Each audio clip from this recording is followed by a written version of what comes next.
अरब देश के गीलान नगर में रहने वाले शेख अब्दुल कादिर बहुत दरियादिल इंसान थे। वे अपना जीवन बहुत सादगी से बिताते थे। सत्साहित्य के पठन पाठन में वे हमेशा लगे रहते थे। उनके पड़ोस में एक यहूदी युवक रहता था। वह उच्छृंखल किस्म का था। वह बराबर शोर मचाता।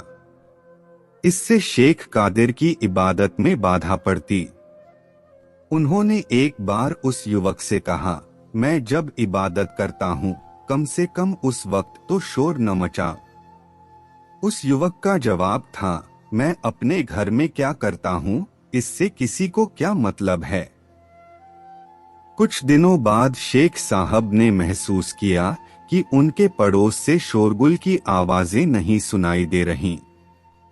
पता करने पर जानकारी मिली कि वह युवक हवालात में है। किसी अपराध में उसे पुलिस ले गई थी। उनके कानों तक यह बात पहुंच गई कि युवक बेगुनाह है। उन्हें कुरान की शिक्षा याद आई कि बेगुनाह की सहायता करना फर्ज है। वह हाकिम के पास पहुंचे और बोले, यहूदी युवक मेरा पड़ोसी है। यदि उसका जुर्म मामूली है तो जुर्माने की रकम जमा करके मैं उसे छुड़वाना चाहता हूँ। हाकिम साहब शेख साहब से प्रभावित हुए और युवक की फाइल देखी। जांच करने पर पता चला कि वह युवक वाकई बेगुनाह है।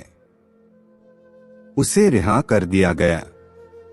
यह देखकर वह युवा शेख कादिर साहब के चरणों में झुक गया और माफी मांगने लगा। शेख साहब ने उससे कहा कि एक सच्चे मुसलमान का फर्ज है कि वह पड़ोसी के दुख में काम आए।